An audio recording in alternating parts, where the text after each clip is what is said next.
Welcome everybody. Bienvenue à notre webinaire. Warm welcome to folks who are further afield than Quebec. Thank you for joining today.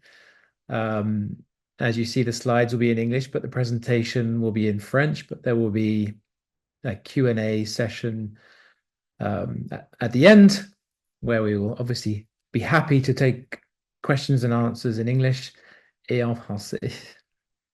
Igor, are you happy to make a start? Go for it, Andy. Excellent. Putting up the slides. Alors oui, encore bonjour tout le monde. Avant de commencer et laisser Igor vous présenter ce projet, j'aimerais prendre un moment pour expliquer pourquoi ce webinaire est important et pourquoi cette démarche arrive à un moment qui est particulièrement pertinent pour le Québec.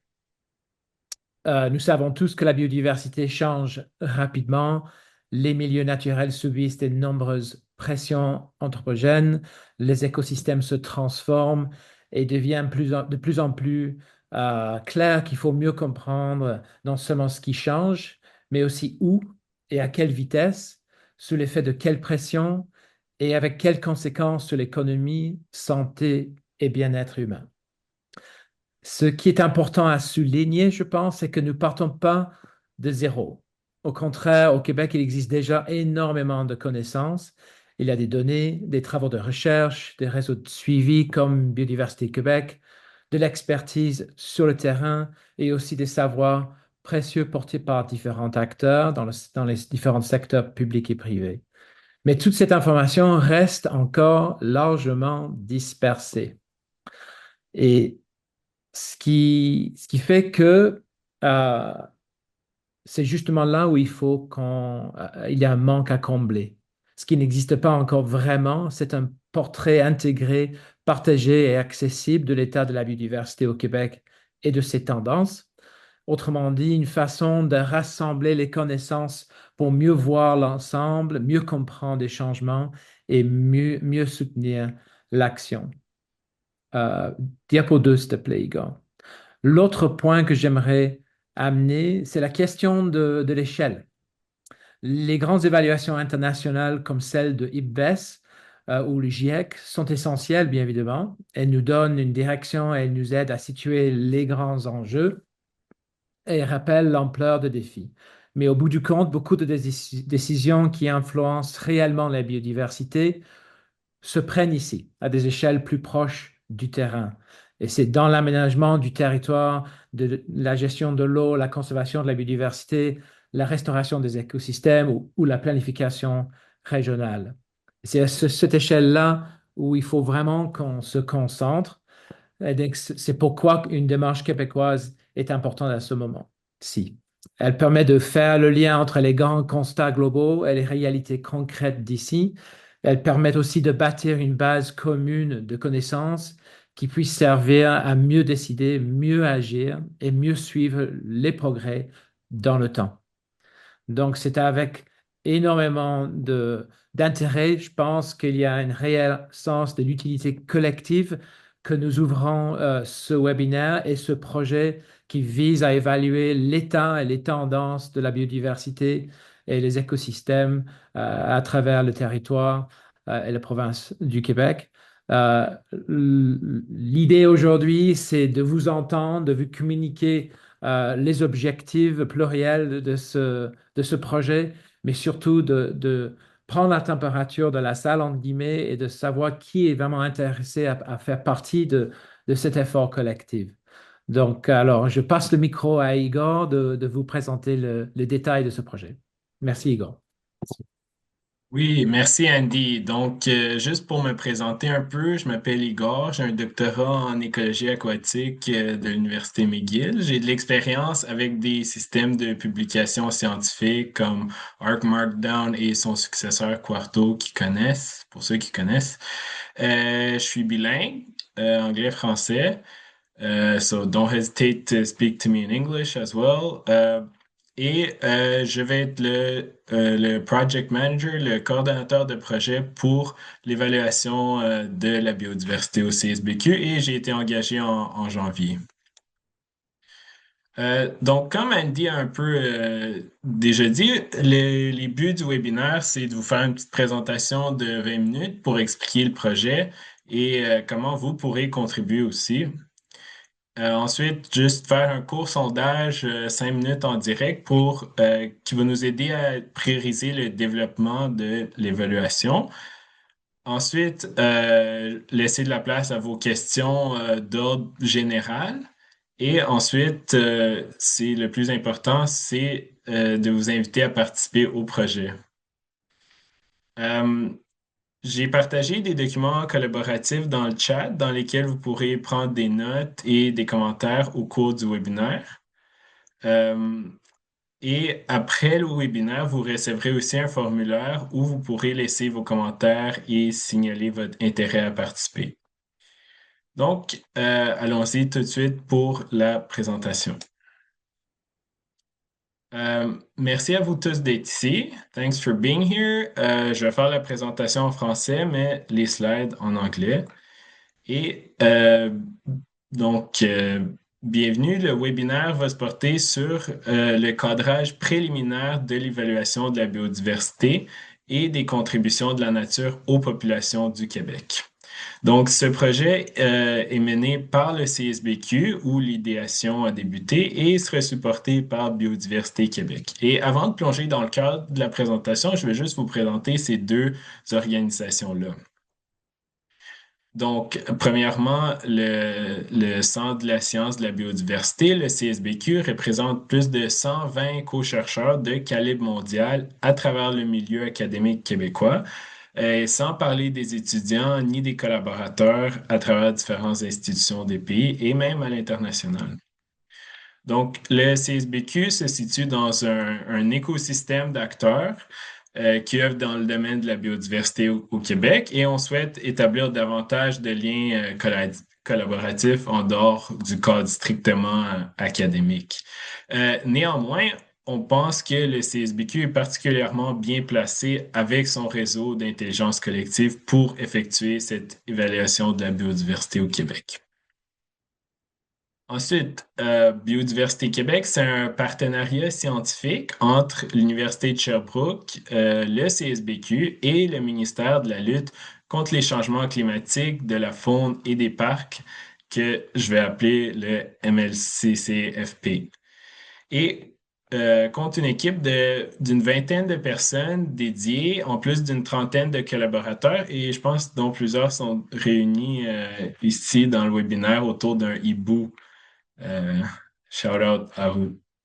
Donc, Biodiversité Québec travaille sur la mise en commun et l'hébergement des données de biodiversité, assurer le suivi de l'état de la biodiversité et ses changements et à réaliser les analyses et offrir des outils pour améliorer la prise de décision. Donc, pour la présentation, Andy nous a déjà un peu expliqué l'importance de pourquoi faire ce projet. Maintenant, je vais couvrir c'est quoi une évaluation de la biodiversité, comment nous allons la faire, quand est-ce que ça va se faire et qui va y contribuer. Donc, commençons par le quoi. Qu'est-ce qu'une évaluation dans un contexte de politique publique? Donc, il existe des données et des connaissances au sein d'un domaine d'études. Ensuite, ces connaissances sont synthétisées par des experts, des parties prenantes et des titulaires de droit dans un but de les rendre accessibles au public et utiles pour la prise de décision et la politique publique. Et avant de continuer, j'aimerais reconnaître que nous ne sommes pas les premiers à faire une évaluation de la biodiversité au Québec. Par exemple, l'Atlas de la biodiversité du Québec, publié en 2005, utilise des données du Centre des données sur le patrimoine naturel du Québec, le CDPNQ, pour évaluer l'état des espèces menacées ou vulnérables. Le rapport sur la biodiversité canadienne a été effectué en 2010 par les gouvernements canadiens, provinciaux, avec le Québec en tant qu'observateur. Ça, c'est ce rapport-là, publié en 2010. Aussi, plusieurs autres évaluations de différents aspects de la biodiversité existent aux différents paliers du gouvernement, mais que je ne vais pas couvrir aujourd'hui. OK. Donc, en 2014 aussi, Dominique Berthaud, co-chercheur du CSBQ à Rimouski, a publié un livre décrivant les impacts présents et futurs des changements climatiques sur les espèces du Québec et leur distribution. J'ai le livre sur mon bureau. Euh, En 2019, l'évaluation globale de la biodiversité a été publiée par le Panel international sur la biodiversité et les services écosystémiques, le IPBES, un regroupement d'experts incluant plusieurs membres du CSBQ d'ailleurs. Et le IBES évalue au niveau international les moteurs de changement, les variables essentielles de la biodiversité, le progrès vers l'atteinte des cibles internationales, les scénarios futurs et les options pour les décideurs à l'échelle nationale et internationale. Ce rapport incorpore aussi les connaissances autochtones, pas seulement les publications scientifiques. Peu après, en 2020, le chapitre canadien du Fonds mondial de la nature a évalué les menaces à la biodiversité, l'état de la biodiversité, basé sur l'indice Planète vivante, qui est calculé en se basant sur des programmes de suivi à long terme de différentes espèces vertébrées, et les solutions qui ont été jugées efficaces, et tout en incorporant aussi les connaissances autochtones et la littérature scientifique à l'échelle du Canada. Euh, bien que ce soit toutes des ressources extrêmement pertinentes, il existe une lacune spécifiquement pour le Québec. Il n'y a pas de ressource qui réunit les informations sur les moteurs de changement, les variables essentielles à la biodiversité, les contributions de la nature aux populations, les scénarios futurs et la prise de décision. Donc, et qui incorpore aussi les connaissances autochtones et scientifiques. Donc, c'est pour ça, la mission de cette évaluation-là se résume à développer une base de connaissances qui synthétise les moteurs de changement, en particulier au Québec, et qu'on comparera aux moteurs identifiés à l'international, l'état de la nature au Québec et les contributions de la nature aux populations du Québec pour tout ça, pour éclairer les décisions stratégiques en considérant les différents scénarios possibles. Donc, maintenant qu'on comprend ce qu'on essaie de faire, passons à la section de comment on le fait. Tout commence avec les sources de données et les connaissances. Nous avons trois types de connaissances ou de sources principales à considérer. Donc, la littérature et les données scientifiques, les données gouvernementales, les connaissances locales et autochtones. Et beaucoup de données sont disponibles à travers le GBIF, le Global Biodiversity Information Facility, et son node canadien, Canadiensis. Les données GBIF propres au Québec sont aussi recueillies par Biodiversité Québec, qui intègre aussi les données collectées dans le cadre de suivi au MLCCFP, donc le ministère de l'Environnement et autres. Il y a aussi les données du CDPNQ qu'on a mentionné tantôt sur les espèces vulnérables et à risque. Et le CSBQ compte aussi plusieurs experts en connaissances autochtones. Par exemple, vous voyez ici le logo du Center for Indigenous Peoples Nutrition and Environment qui est basé à McGill. Un des objectifs, c'est que les connaissances autochtones ne soient pas restreints à un seul module, mais figurent dans l'ensemble de l'évaluation. Euh, Et aussi, on veut considérer toutes vos suggestions pour d'autres sources sont les bienvenues. Je vous les invite à le mettre dans le chat ou dans le document interactif. Et maintenant, je vais présenter Amine, professionnel de recherche au CSBQ, qui va vous parler de son projet en lien avec les publications scientifiques. Amine? Donc, bonjour tout le monde, je m'appelle Amin Mimouni, je suis un professionnel de recherche au sein du CSBQ et de Biodiversité Québec et je contribuerai avec Igor au projet d'État de la biodiversité. Donc, ma partie consistera à faire une base de connaissances qui a commencé avec une revue systématique des publications scientifiques faite par des chercheurs affiliés au sein du CSBQ.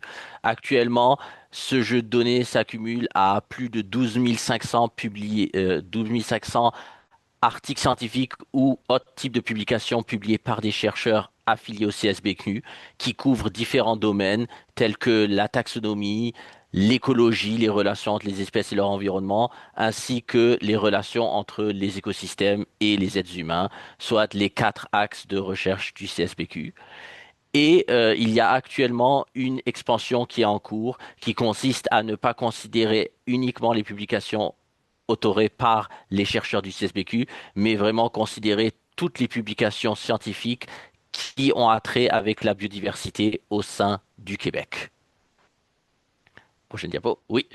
Donc, l'intention est de d'utiliser cette base de données pour supporter le rapport sur l'état de la biodiversité, c'est-à-dire que l'état de la biodiversité devrait être supporté par les connaissances actuelles et ceci ne peut être fait que en évaluant le texte entier, c'est-à-dire que nous avons accès au texte entier au sein de ces articles et ce texte entier nous permettra d'identifier diverses connaissances et faire état de la connaissance actuelle.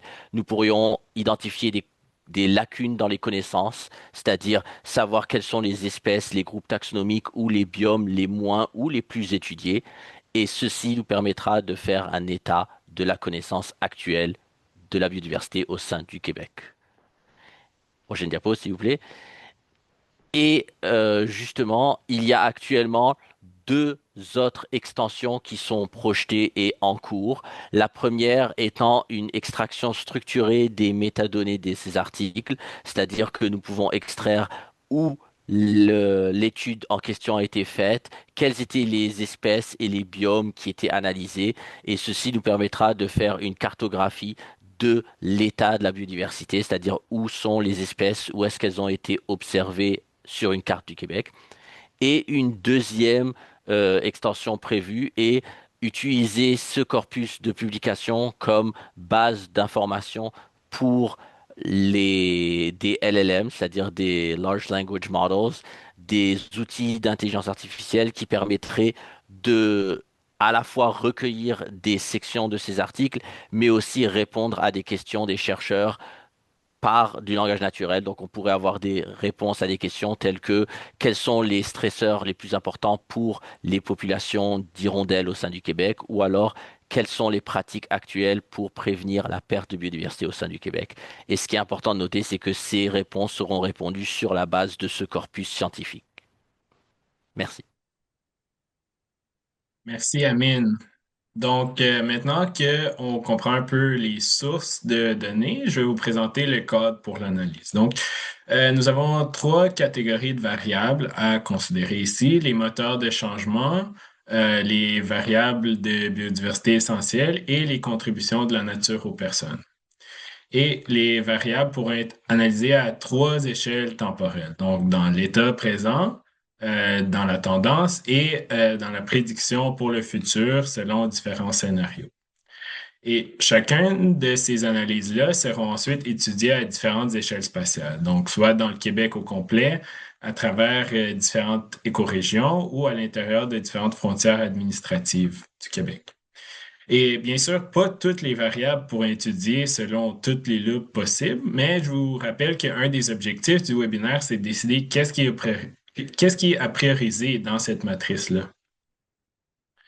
Donc, finalement, nous allons optimiser les analyses pour pouvoir identifier les lacunes en recherche, proposer des actions stratégiques et des leviers de changement disponibles aux différents acteurs du milieu et analyser aussi le progrès du Québec vers les cibles du Cadre mondial sur la biodiversité Conning-Montréal. Donc, j'ai expliqué le cadre du travail, mais comment est-ce que les résultats vont être communiqués? Donc, avec Samuel, qui est le coordonnateur des communications au CSBQ, ensemble, on vise à partager sur des réseaux sociaux des mises à jour sur le travail qui se fait, quand il se fait. Donc, par exemple, lors des réunions, des groupes de travail.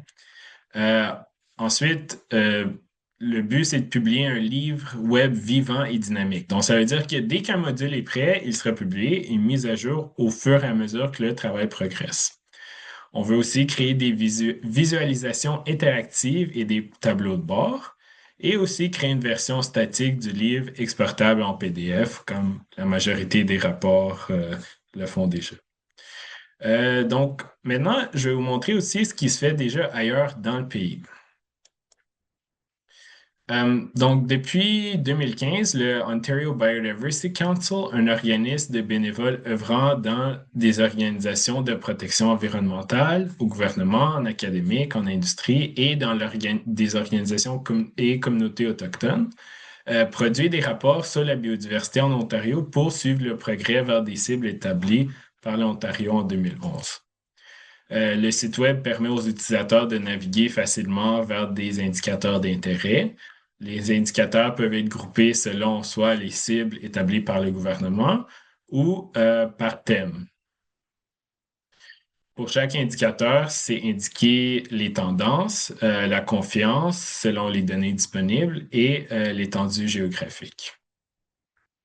En Australie, le gouvernement mandate le développement d'un rapport indépendant sur l'état de l'environnement. C'est présenté comme un livre numérique et inclut une section sur la biodiversité. Donc, ici, on voit l'affirmation que les changements climatiques, la perte d'habitat et les espèces invasives sont les menaces principales à la biodiversité en Australie. C'est aussi le type d'affirmation que nous aimerons pouvoir faire pour le Québec.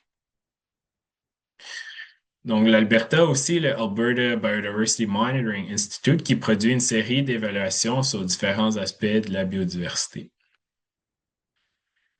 Maintenant, je vais vous parler brièvement de l'échéancier pour le projet.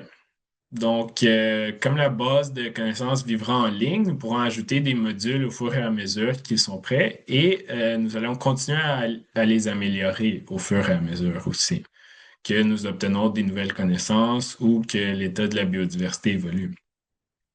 Donc, cette année, nous pensons pouvoir livrer des modules préliminaires, notamment pour l'empreinte humaine et une analyse préliminaire des lacunes de recherche. Ensuite, en 2027, on veut multiplier les modèles et les outils interactifs. C'est pourquoi nous voulons savoir vos priorités. Qu'est-ce qu'on priorise pour les publications en 2027? Et en 2028, donc, on aimerait sortir les sommaires exécutifs en amont de l'évaluation du CSBQ au Fonds de recherche du Québec en avril.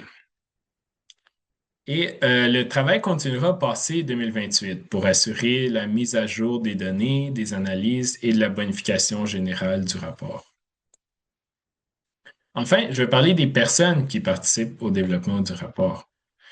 Donc, premièrement, on sait que les besoins en sciences de la biodiversité sont énormes. En plus des différentes échelles d'études et des variables essentielles de biodiversité, ils sont multipliés par le nombre d'écosystèmes et de leurs enjeux respectifs. Donc, conséquemment, ces besoins sont plus grands que la capacité individuelle ou même du gouvernement. Donc, la solution, c'est vraiment de collaborer ensemble pour avoir une compréhension générale de la biodiversité au Québec. Ici, je propose une structure, le comité exécutif propose une structure de gouvernance qui pourrait aider à encadrer les rôles des différents acteurs. Donc, premièrement, le comité scientifique qui sera composé de co-chercheurs du CSBQ chargés de diriger vraiment la direction scientifique de l'évaluation. Ensuite, le comité exécutif que je vous présenterai à la prochaine diapo se charge de donner les grandes orientations au projet. Les groupes de travail, composés de membres du CSBQ ou non, effectueront l'essentiel du travail de synthèse et d'écriture. Ensuite, les employés du CSBQ et de Biodiversité Québec, dont quelques-uns je vous ai déjà présentés ici, seront tâchés de supporter, encadrer et aider dans l'organisation des comités et des groupes de travail et d'offrir des formations aux étudiants qui faciliteront leur participation au projet. Et finalement, le comité aviseur sera composé de personnes externes au CSBQ recrutées pour avoir le rôle crucial d'assurer la qualité, la neutralité et la pertinence politique et sociale du rapport. Donc, comme promis, je vais vous présenter le comité exécutif. Donc, on a Guillaume Blanchet, qui est un des instigateurs du projet et qui est co-responsable de l'axe de recherche visant à détecter les changements de biodiversité. Dominique Gravel, qui est directeur du CSBQ, désolé, directeur de Biodiversité Québec. Ensuite, Andy Gonzalez et Fanny Pelletier, les co-directeurs et co-directrices du CSBQ, respectivement.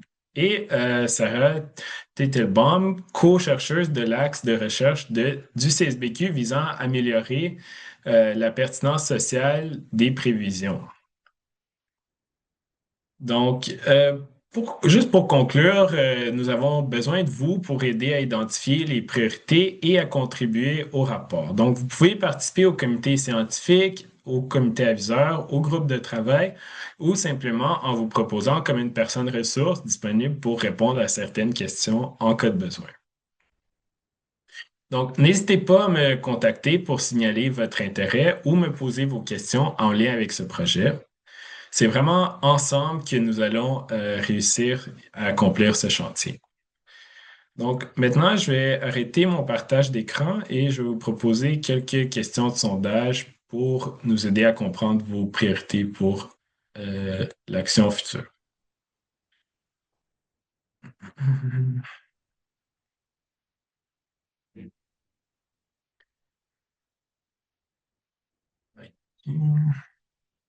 OK, donc maintenant, vous devrez avoir accès aux trois questions.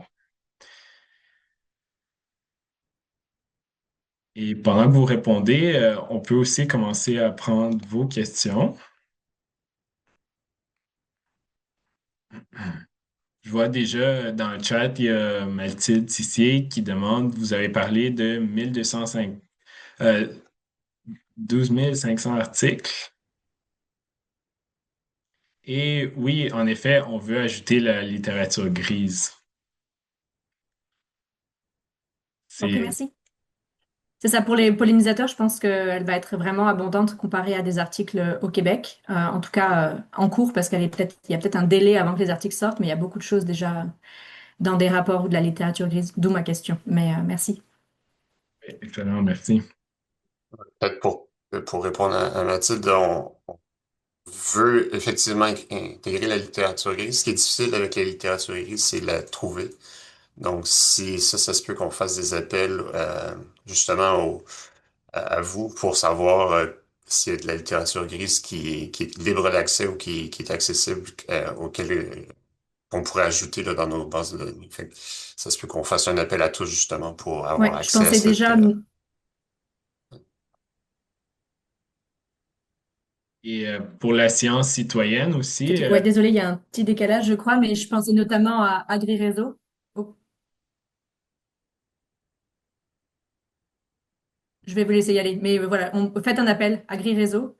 Euh, Agri, donc pas Adri, ouais, ah, AgriRéseau, il y a pas mal de choses sur les pollinisateurs, dans le Québec en tout cas. Euh, on peut répondre à ça, mais effectivement, il y aura des ressources, je pense, disponibles qui ne sont pas forcément.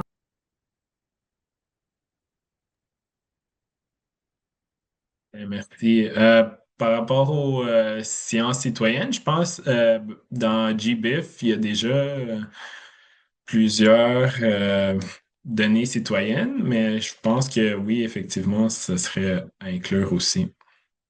Donc, les données, par exemple, de iNaturalist, qui sont de qualité recherche, les données de plusieurs autres projets de sciences citoyennes s'acheminent vers GBIF automatiquement et ensuite sont récupérées par Biodiversité Québec là, pour la base de données qu'on appelle Atlas. Donc, ça fait effectivement partie des données auxquelles on a accès pour l'instant. Ça serait intéressant d'intégrer des projets plus spécifiques pour le Québec là, qui sont pas nécessairement dans GBIF, par contre.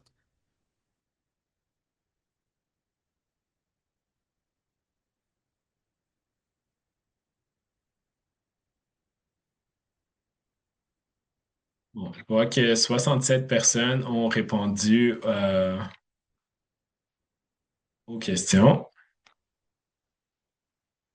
À la question 3.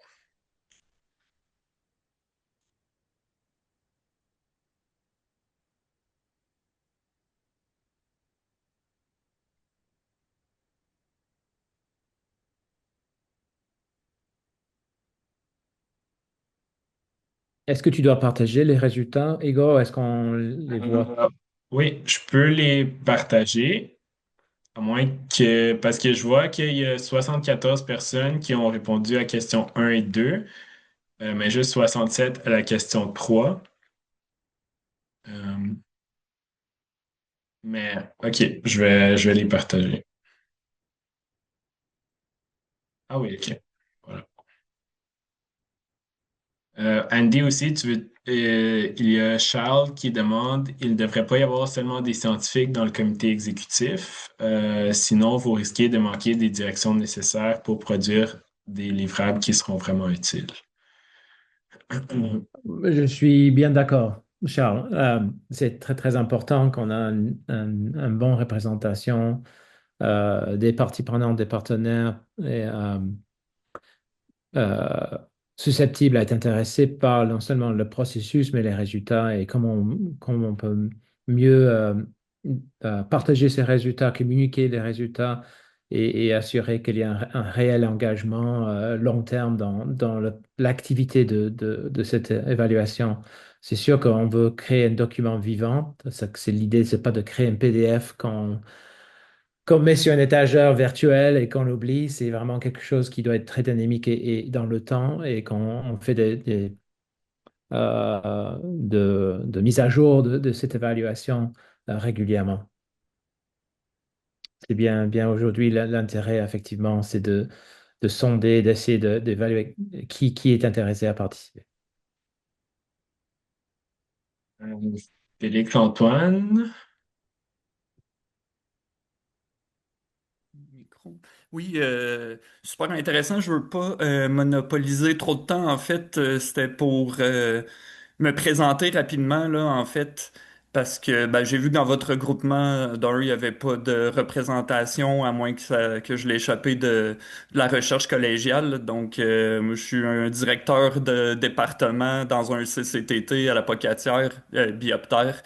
Puis ma spécialité, je suis un biologiste moléculaire, puis on s'intéresse à la biosurveillance, bioprospection des champignons de façon générale. Puis j'ai aussi un autre chapeau, là, je siège sur le conseil administratif d'un OBNL qui s'appelle Mycosphaera, qui fait la promotion justement de la démocratisation des champignons, de la biodiversité fongique euh, qui font de la science citoyenne, puis en fait qui militent pour, entre autres, faire reconnaître et protéger les champignons là, dans les lois gouvernementales parce que semble-t-il que les champignons ne sont pas importants à la biodiversité. Et il y en a plusieurs sur la liste rouge qui ne semblent pas attirer l'attention. Donc, voilà, je serais très intéressé de joindre le réseau. Puis je suis d'ailleurs en train de déposer un projet FRQ secteur maritime là, pour de la biosurveillance, biodiversité fongique du fleuve Saint-Laurent. On a déjà des données, fait que potentiellement aussi, là, il pourrait y avoir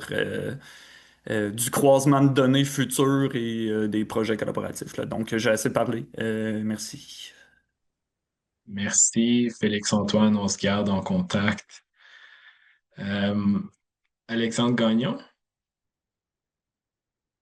Oui, merci pour la présentation. C'est peut-être juste un commentaire. Tu sais, j'ai vu quand même l'aspect d'état des connaissances est très clair, là, et passé, présent, c'est très clair dans les objectifs, mais l'aspect futur est mentionné à quelques reprises, mais peut-être pas de manière très claire.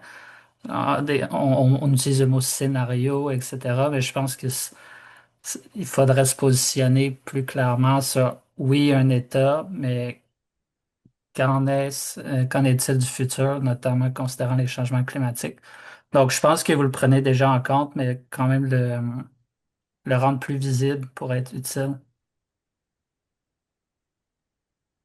C'est un très bon point, Alexandre. Effectivement, l'axe 3 du CSBQ se penche sur les scénarios, les prévisions, et on voit le projet en plusieurs phases. Et on anticipe une phase où on va vraiment faire une évaluation des connaissances, des prévisions, des types de modèles utilisés aujourd'hui, des opportunités approfondir les connaissances en adoptant une approche qui est par manque de vocabulaire français, a Biodiversity Model Intercomparison Project, où on commence à comparer les projections et les prévisions de ce genre de modèle. Mais dans un phase 1, c'est d'évaluer qu'est-ce qu'on connaît, rassembler la littérature à la fois scientifique et grise, faire un bon rassemblement de ces connaissances-là avant d'aller vers une étape 2 et 3.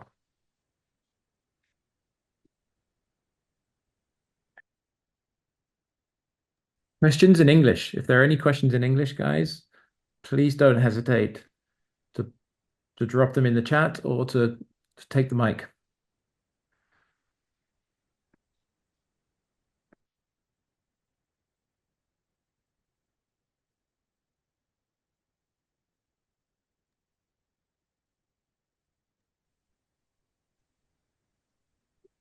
Peut-être je pourrais répondre à la question de Denis Blouin là, dans le chat.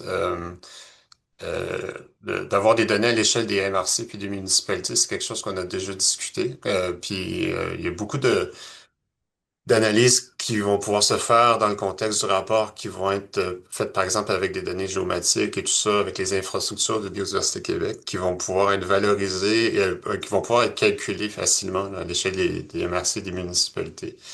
Puis on envisage déjà, là, c'est quelque chose qu'on a déjà discuté au niveau de Biodiversité Québec, de voir comment est-ce qu'on allait pouvoir valoriser ça, soit sur le portail de Biodiversité Québec et ou dans le rapport de la biodiversité là, pour avoir des résumés là, à l'échelle des MRC et des municipalités. C'est quelque chose, c'est une demande qu'on a entendue à répétition là, pendant l'atelier là, qu'on a eu en marge du colloque du CSBQ cette année. Là.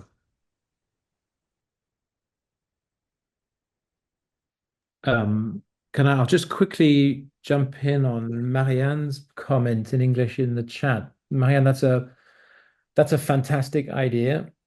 We haven't talked about our budget, of course, today. That is something that will depend a little bit on the needs, but I think what you're proposing is very reasonable and very important if we can get into that literature. And we'd be interested in following up with you and anybody else interested in that sort of a mechanism about how we could work with you to mobilize and that information. Do you want to speak to that very quickly? Just take the mic now. Sure, thank you. Well, for instance, I have years of at-risk data that should be uploaded to the CDPNQ, right? Species at risk. But yeah. I do a ton of volunteer work as it is, and it just never happens, right? And so I'm looking at all of this, and I mean, obviously there are easy sources, right? But getting at the more difficult ones, I have looked at years of ecological reports from developers, for example, hoping to develop natural areas. And those have tons of data in them about what species are found there.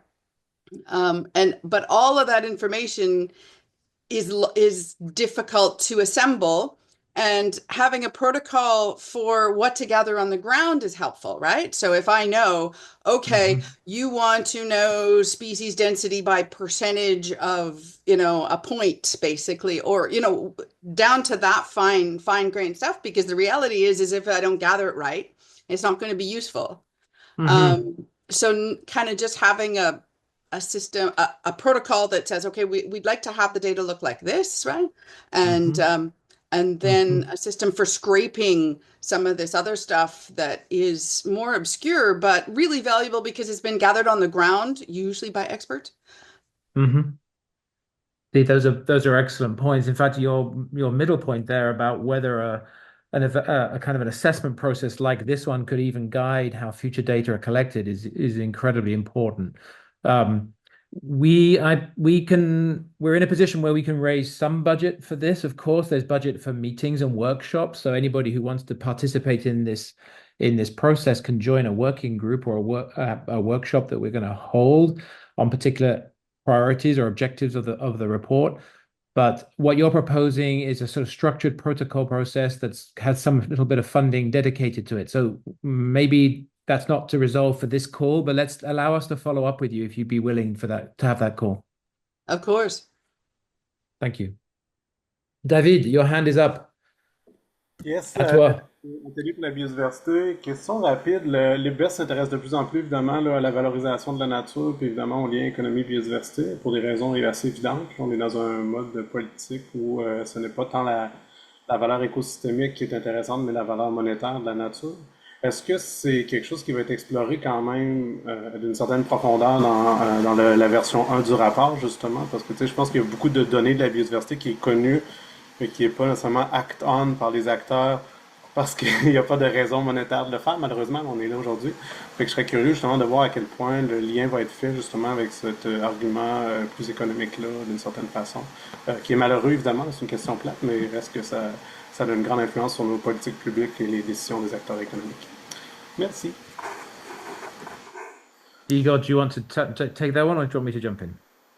Go ahead, Andy. David, tu soulèves un point critique, je pense qu'à nos jours, dans le titre du projet, on parle de Nature's Contributions to People, donc les contributions de la nature à l'humanité, et c'est clair que ces contributions des NCPs sont variées. Il y a 18 classes de NCP proposées par IPBES. L'idée, c'est de les prendre en compte et d'évaluer les connaissances existantes actuellement pour évaluer l'état et tendances de ces NCP. Pas évident parce que pour la plupart des cas, ça n'existe pas. Bien évidemment, il y a certaines exceptions bien connues sur les ressources naturelles ou sur le carbone ou certaines dimensions de risque liées aux événements extrêmes, mais je pense que ça va être un chantier important et un groupe de travail dédié à ça va être très, très important. Parfait, merci. Puis évidemment, heureux de participer. Puis je sais que sûrement les gens du crabe et de la chaire écologie et économie seraient intéressés, là, mais je pense que c'est un sujet intéressant et porteur, du moins pour les acteurs décisionnels économiques. Fait que merci beaucoup. Merci, David. Tim. Merci Andy. J'ai raté les 20 premières minutes, donc je m'excuse si ce que je veux dire a déjà été abordé, mais je suis curieux de voir la place qu'on va donner à la perception des Premières Nations sur la biodiversité. Puis c'est d'autant plus important à la fois en termes de savoir écologique traditionnel, mais aussi en termes de ce qu'on appelle les déterminants de la santé environnementale tels qu'ils sont compris par les Premières Nations. C'est quoi la place qu'on va donner là-dedans? C'est quoi les mécanismes de gouvernance qu'on va mettre en place pour s'assurer que ce soit représenté dans le rapport, puis dans le processus surtout? Donc, le but, ça serait d'intégrer les connaissances autochtones à travers le rapport. On a Sarah qui est dans le comité exécutif qui a un peu d'expérience avec ça. En termes de gouvernance de données, là, on va essayer d'utiliser toutes les meilleures pratiques de CARE, donc consentement, les, les droits aux données vont appartenir aux Autochtones, donc aux personnes qui ont les droits et pourront changer, comme donner ou enlever leur consentement euh, tant que leurs données sont utilisées.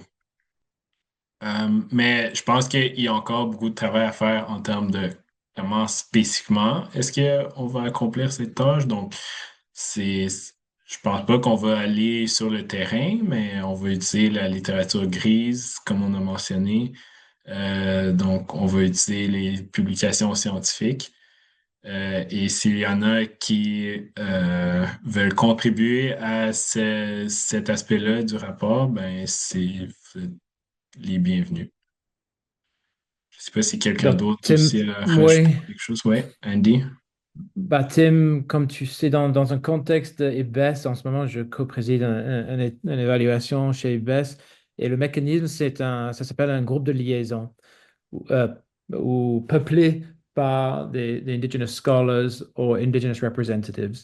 Donc, c'est le canal principal par lequel eux, ils amènent des priorités, amènent des connaissances dans un contexte où chaque chapitre doivent interroger et avoir plusieurs individus qui maintiennent le flux de connaissances entre les deux. Je ne dirais pas que c'est parfait, ça ne marche pas à 100%, mais c'est le mécanisme probablement que je mettrai en place dans la première année du rapport.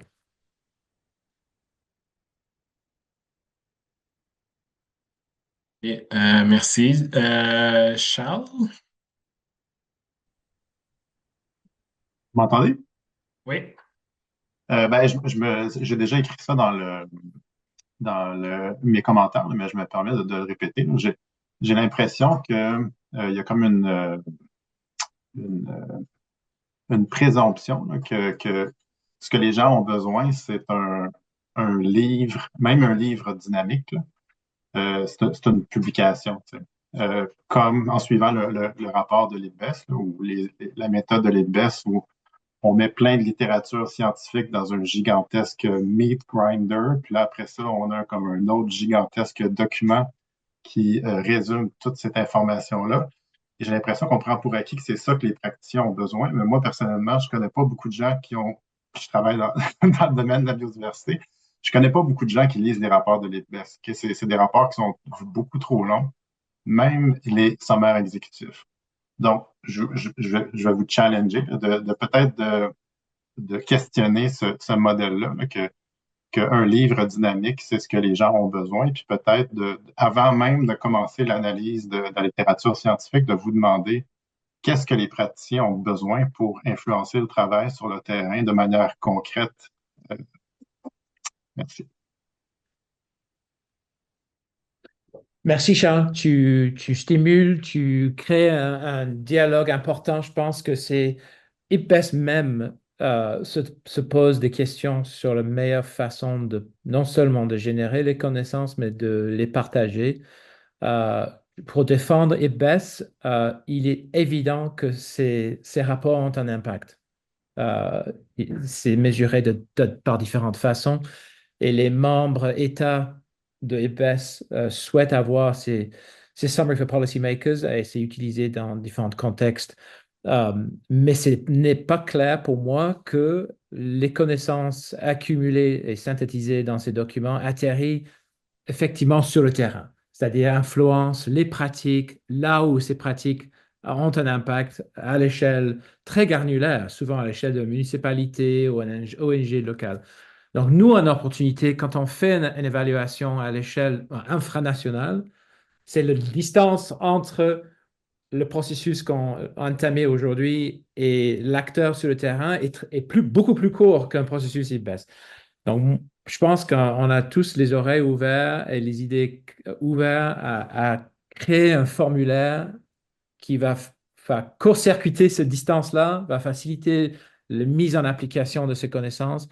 Euh, et ce n'est pas du tout l'intérêt de notre part de créer encore un autre PDF mis dans une oubliette quelque part. C'est vraiment, je pense que c'est important de synthétiser les connaissances.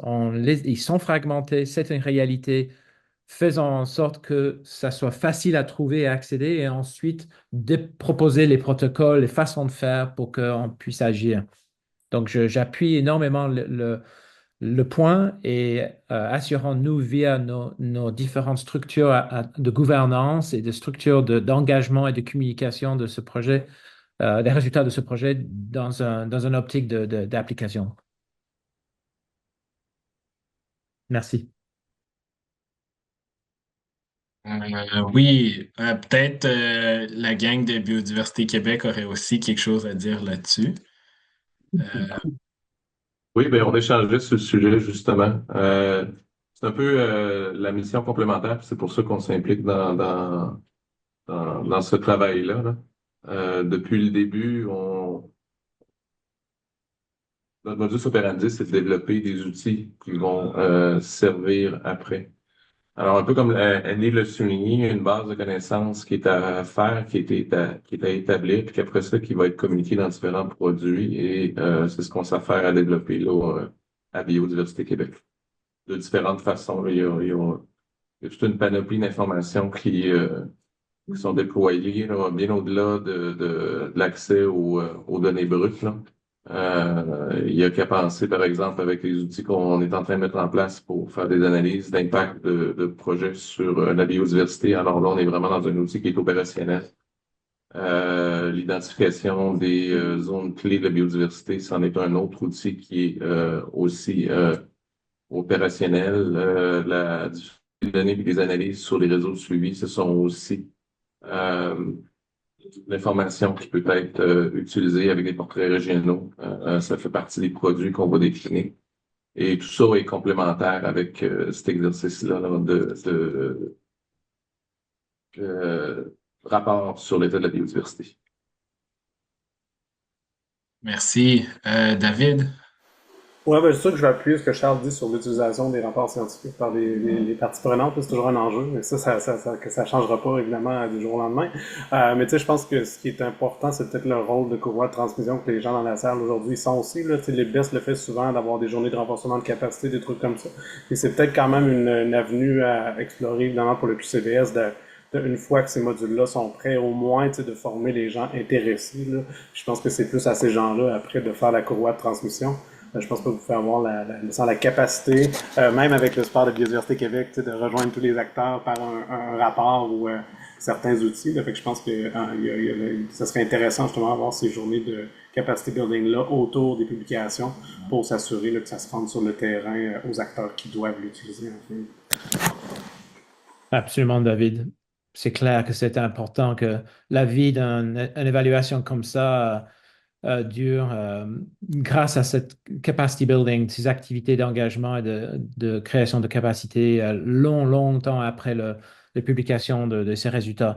Je dirais aussi que ce qu'on a constaté lors du dernier plénière des BES, c'est que les pays membres demandent que les résumés, les sommaires de ces connaissances soient formulés sous forme beaucoup plus active, beaucoup plus dirigée, beaucoup plus sur guidance qu'un simple état de la biodiversité, une mesure simple d'une tendance ou même une compréhension plus causale de ce qui se passe.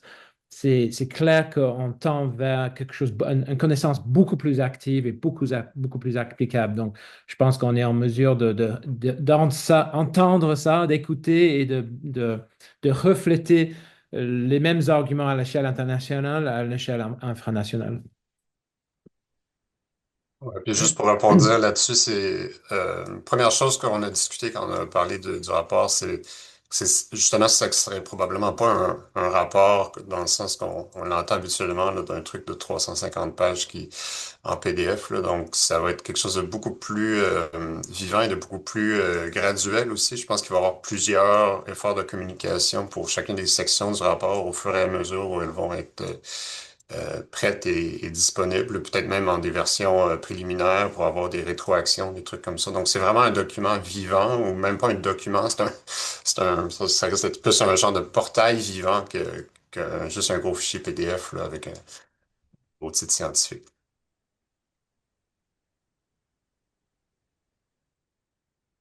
Oui, Alexandre.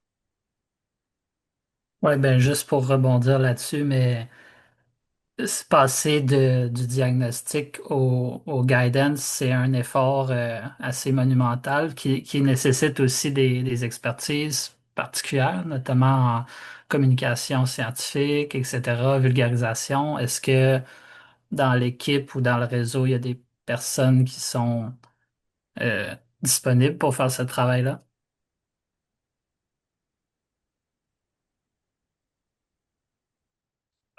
Oui, bah, Samuel, je ne sais pas si tu veux prendre le micro. Samuel travaille au sein du CSBQ sur tout ce qui est communication et engagement. Veux-tu dire quelques mots, Samuel, si tu es là? Oui, bonjour, excusez-moi, je suis dans le noir de mon contre-jour. Euh, oui, j'écoutais toutes les discussions, puis je trouvais, j'étais content que je sois pas un des seuls avec la considération de faut que la science mène à l'action, puis pour l'action, c'est pas juste d'informer les gens, mais c'est vraiment de les rejoindre puis les convaincre.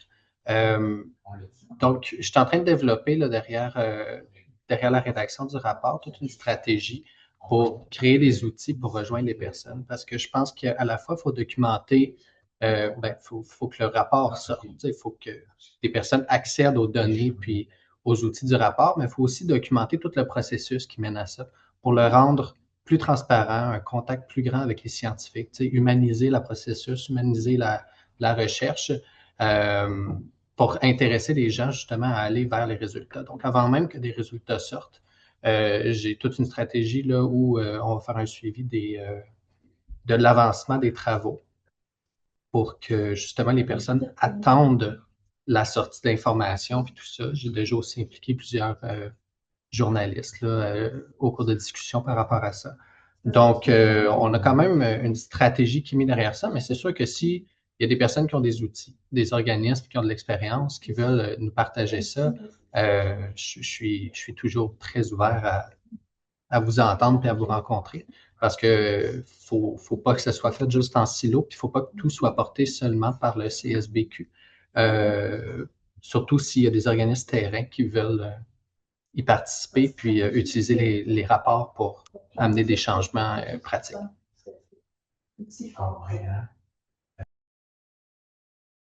Merci Samuel. Il est 11h55, donc je ne vais pas vous retenir du dîner. Quand vous quittez la réunion, vous aurez une fenêtre qui va s'ouvrir avec un formulaire à remplir. Donc, si vous n'avez pas eu la chance de voter pour les besoins les plus importants, vous aurez encore la chance de voter dans ce formulaire-là. Et sinon, je vais rester encore dans la réunion si vous avez d'autres questions. Sinon, pour les autres, ben, merci beaucoup pour votre participation. C'était vraiment apprécié. Et vos commentaires, ils étaient très pertinents et très utiles. Merci beaucoup. Merci tout le monde. Euh, Avant de partir, je vois que plus de 30% souhaitent participer et contribuer à l'évaluation. N'hésitez pas à nous contacter, mais aussi on va envoyer un courriel à tous les participants au Zoom pour faciliter l'échange et et indiquer comment vous pouvez participer à ce projet. Merci beaucoup et bon après-midi.